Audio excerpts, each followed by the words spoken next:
Purple fest 2025 समावेशन, रचनात्मकता, सशक्तिकरण उत्सव। तारांकन 23,000 से ज्यादा दिव्यांगजनों ने इस उत्सव का उठाया आनंद।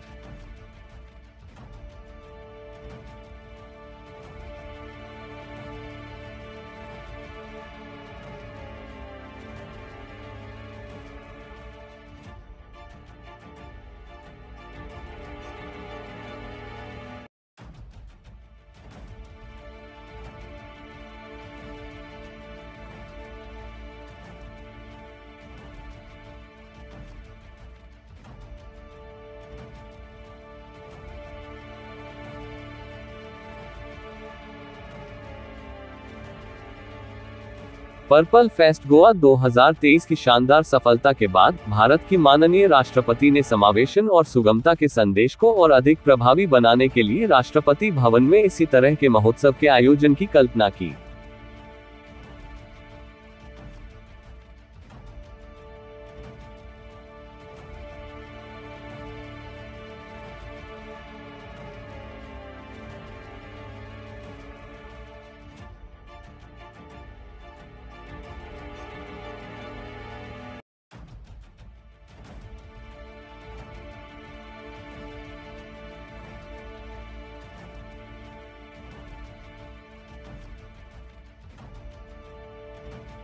ये दृष्टि 2024 में राष्ट्रपति भवन में आयोजित पहले पर्पल फेस्ट के रूप में साकार हुई। इस सकारात्मक पहल को आगे बढ़ाते हुए पर्पल फेस्ट 2025 का आयोजन 21 मार्च 2025 को राष्ट्रपति भवन में किया गया।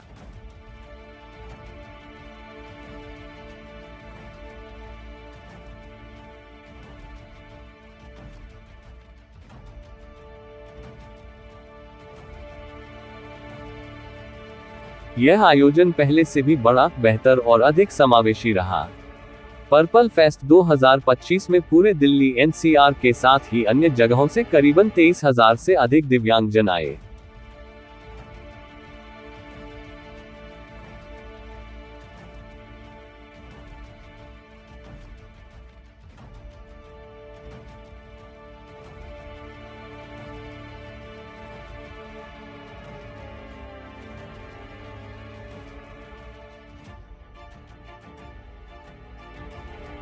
राष्ट्रपति श्रीमती द्रौपदी मुर्मू ने महोत्सव का दौरा किया और दिव्यांगजनों द्वारा प्रस्तुत सांस्कृतिक प्रस्तुतियों को देखा।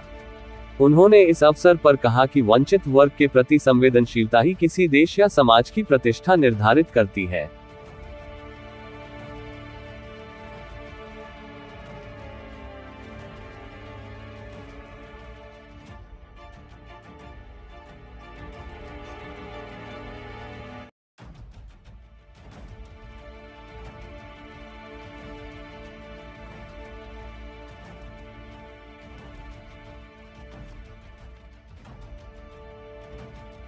करुणा, समावेशिता और सद्भावना हमारी संस्कृति और सभ्यता के मूल्य रहे हैं।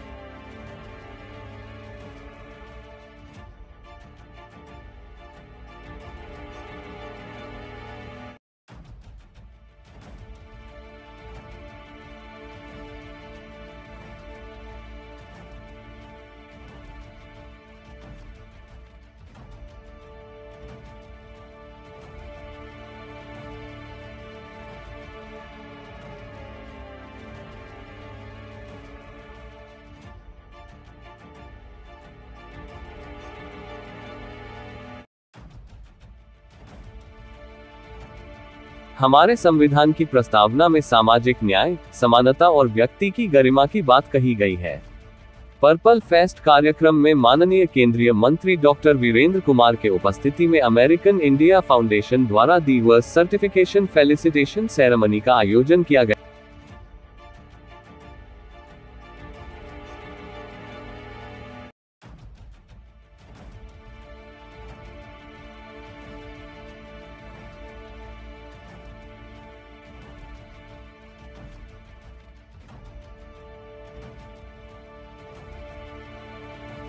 जहां दिव्यांगजनों के लिए समान अवसर सृजित करने वाले उद्योग जगत के अग्रणी संगठनों को सम्मानित किया गया। इस अवसर पर Infosys, Wipro, compass group, future generally, Godrej properties और विंध्य ई इंफोमीडिया प्राइवेट लिमिटेड को दी वर्स सर्टिफिकेशन से सम्मानित किया गया।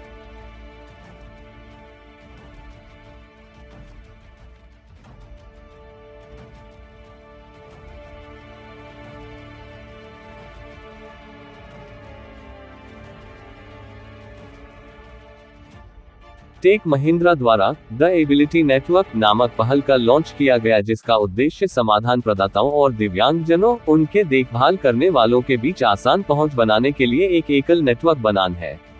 इसके साथ ही टाटा पावर द्वारा बनाए के स्किल कोर्स के साथ ही कई सारी योजनाओं का लॉन्च किया गया व कई समझौता ज्ञापनों पर हस्ताक्षर किए गए।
कार्यक्रम में डॉक्टर विदुषी शर्मा सशक्त दिव्यांग नामक किताब का भी लोकार्पण किया गया।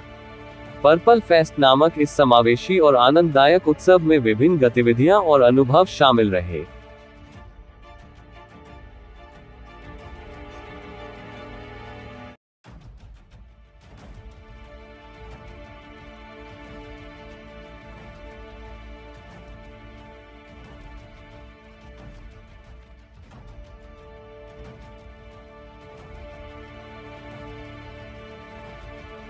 जिसमें राष्ट्रीय स्तर की कौशल प्रतियोगिता ओलंपिक्स, जिसे दिव्यांगजनों के लिए वर्क स्किल्स ओलंपिक्स भी कहा जाता है, देश भर के 12 विभिन्न कौशल क्षेत्रों के प्रतिभाशाली प्रतिभागियों को एक मंच पर लाया गया। इसके साथ ही दिव्यांगजनों के लिए लिटरेरी जोन भी बनाया गया, जिसमें दिव्यांगजनों के लिए अलग अलग विषयों पर विभिन्न सेशन व कार्यशाला का आयोजन किया गया।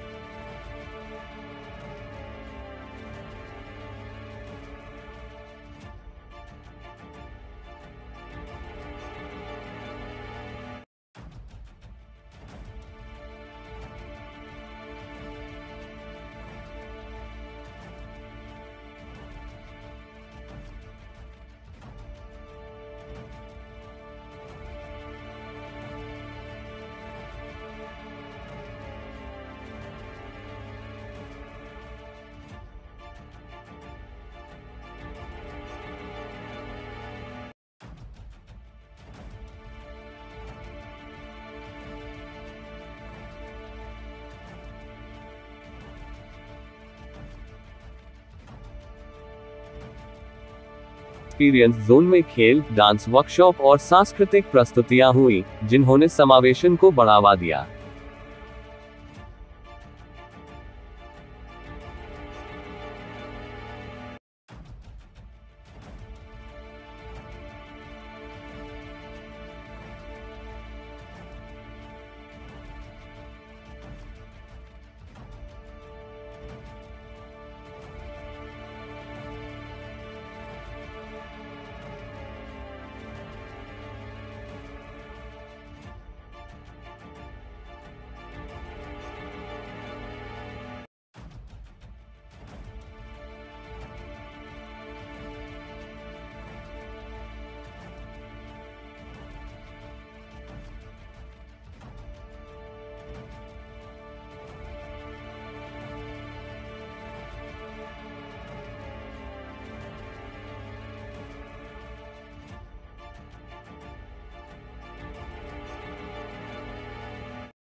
वहीं पर्पल स्पोर्ट्स जोन में व्हीलचेयर बास्केटबॉल, ब्लाइंड फुटबॉल और बोकिया जैसे खेलों के जरिए टीम वर्क और बाधाओं को तोड़ने का संदेश दिया गया। पर्पल फेस्ट केवल एक आयोजन नहीं, बल्कि समावेशन, समानता और संभावनाओं का उत्सव है। यह मंच दिव्यांगजनों की प्रतिभा, कला, खेल और आत्मनिर्भरता को प्रोत्साहित करने के साथ साथ समाज को समावेशन का संदेश देता है।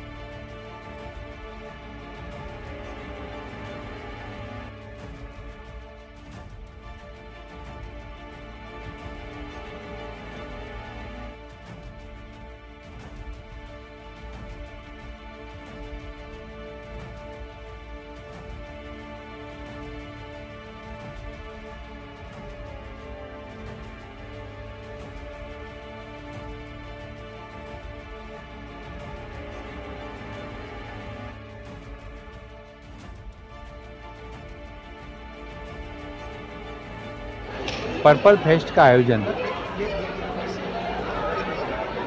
राष्ट्रपति भवन में यह तीसरा आयोजन होने जा रहा है। माननीय राष्ट्रपति महोदया जी का मैं हृदय से आभार धन्यवाद करना चाहता हूं। उनके हृदय में दिव्यांगजनों के प्रति जो संवेदनशीलता है, यह उसी का परिणाम है कि यहाँ पर दिव्यांगजनों को लेकर यह जो पर्पल फेस्ट का आयोजन हो रहा है, जब पहली बार हुआ तो लगभग 10,000 के आसपास इसमें दिव्यांगजन और बच्चे आए। पिछली बार जब हुआ था तो लगभग 13,000 दिव्यांगजनों ने इसमें पार्टिसिपेट किया था।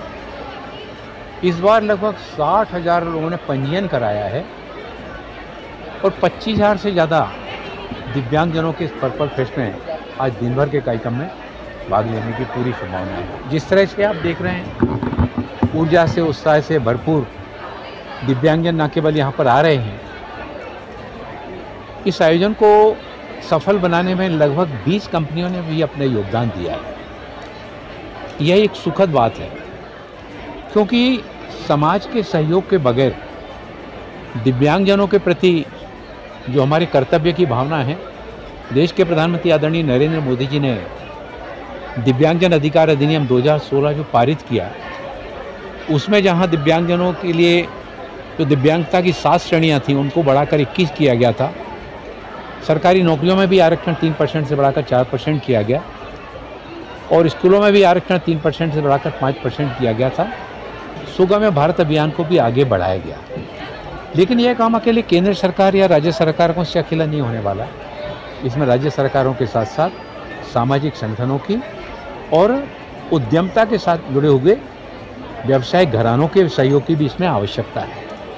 और आज जैसा कि मैंने देखा कि लगभग 20 कंपनियों ने इस आयोजन में सफल बनाने में न केवल अपना योगदान दिया, बल्कि वो अपने अपने शहरों में जिस स्थान से वो आ रहे हैं वहाँ पर दिव्यांगजनों के लिए श्रेष्ठ करने के लिए, अच्छा करने के लिए कोई संस्थान बना रहा है, कोई स्कूल बना रहा है, कोई उपकरणों में बनाने में अपना मदद कर रहा है, कोई पाठ्यक्रम बना रहा है।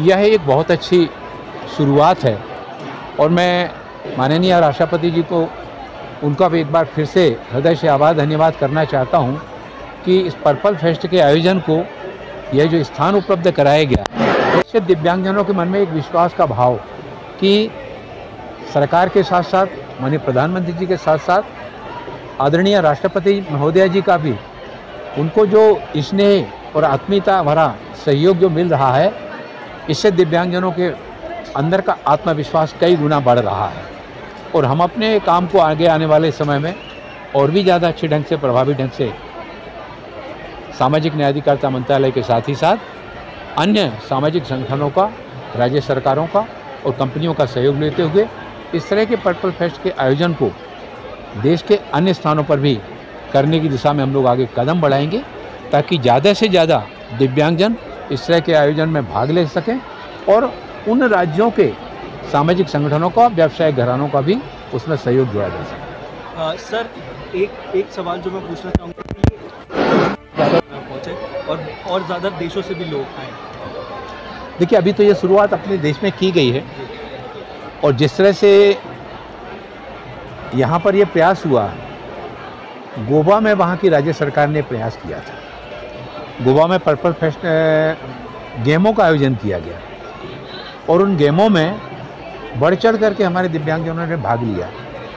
अभी खेलो इंडिया अभियान चल रहा है युवा कार्यक्रम एवं खेलकूद मंत्रालय की ओर से। 20 तारीख से 27 तारीख तक जो आयोजन हो रहा है उसमें दिव्यांगजनों के लिए जो है ना विशेष रूप से इसका आयोजन किया जा रहा है। तो सरकार जहां अपने प्रयासों को गतिविधियों को आगे बढ़ा रही है वहाँ समाज भी आगे आ रहा है और आज हम राष्ट्रीय स्तर पर कर रहे हैं। कल ये अभियान आगे चलकर अंतर्राष्ट्रीय सतह पर भी भारत सारे विश्व को एक नई दिशा देने में नए विश्व का सहयोग लेते हुए वसुधैव कुटुंबकम की अवधारणा को आगे बढ़ाते हुए हम न केवल अपने भारत अपने देश के बल्कि विश्व के दिव्यांगजनों को सशक्त बनाने की दिशा में कदम से कदम मिलाकर आगे बढ़ें। Thank you sir.